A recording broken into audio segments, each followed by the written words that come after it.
Dr. Mao, the larger message of Trump messing around, and Dr. Casey Singh's Ambassador Casey Singh puts it. How does that impact, and how are we handling it? Well, just as Casey has said about domestic politics impinging on our foreign policy, which is, I agree with him, very unfortunate. I think there is an element of that even in the United States, with Trump's standing going down, his popularity rating going down, and the midterm elections coming up in 2026. I think he's using these foreign external interventions as a way of boosting his image.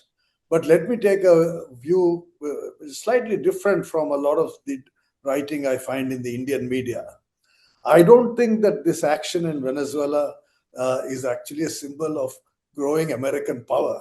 It is a symbol, in fact, of declining American power, because regime change in the past by the United States was imposed more decisively with great failures, whether in Vietnam or in Afghanistan or in Iraq.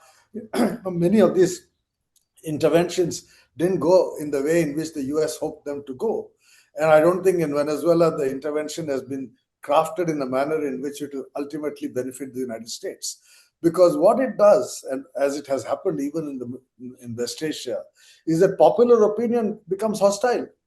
How long do you have regimes in these countries controlling that popular opinion when it has become so hostile to the United States? And in general, there is anti-American hostility in the Latin American region. It's always been the case. So I don't see this Venezuela operation as some great regime change operation that in the long run is going to allow the United States to control the future destiny of Venezuela. I think the events of the last few days suggest that that is an open question. The fact that he has only removed Maduro and not been able to really effect a change in the regime, we have to wait and see how this regime behaves. And if in the course of time, things do not move very much in favor of the United States in South America, then questions will arise as to what was the reason for this intervention. I think one important reason obviously was American domestic politics. And it's probably also meant to scare the Europeans. But, as Casey again has said, this has united the Europeans. I mean, the Europeans were lapdogs of the Americans in the last 2 years, worried about Ukraine and Russia, and left out of the game when Putin met Trump in Alaska. Europe has suddenly found some courage to stand up, and even someone like Giorgia Meloni has had to affix her signature to the European statement on Greenland. So, I think really the outcome of this need not be as disastrous for the world as many seem to imagine at the moment, because in some ways, Trump has also exposed the weaknesses of the United States in the emerging global balance of power. He has not been able to get what he wants in Ukraine vis-a-vis Putin. He has not been able to get his way with the Chinese. He has not been able to really get his way in Latin America. And I don't see him really picking up a fight with Cuba or Colombia. The people on the street in these countries are anti-American. And I think you have to understand that it's not simply enough to remove one top guy and then think the whole country is with the United States. Plus, United States itself is divided. Look at the Democratic Party, from Nancy Pelosi to Bernie Sanders to Mamdani. So many Democratic leaders have now come out against Trump.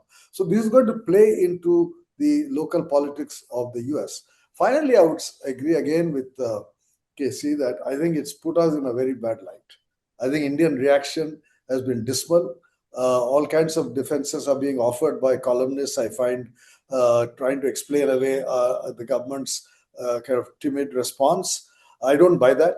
I think we declared ourselves as a kind of voice of the global South during our chairmanship of G20. And here is an opportunity to be voice of the global South. And we have yielded that space to South Africa and to China. They are voicing the interest of the global South. The whole of Latin America is the global South. And what is our position on American hegemonism in Latin America? I've written a column saying we ought to have questioned this Donro doctrine. There are people in India saying, oh, but that's a different part of the world. We have nothing to do with that part of the world. Why should we be commenting on some, these doctrines? No, I'm sorry. Because it's an enunciation of a policy by a country of importance to us. And we need to take a view. And I don't think in this day and age, we can accept a doctrine that defines, that legitimizes the hegemonistic ambitions of one power. And what does it do to opposition on China? I mean, we have been arguing for the last 70 years that China wants to be a hegemon in the region. We want a multipolar Asia. We have criticized Chinese hegemony in Asia.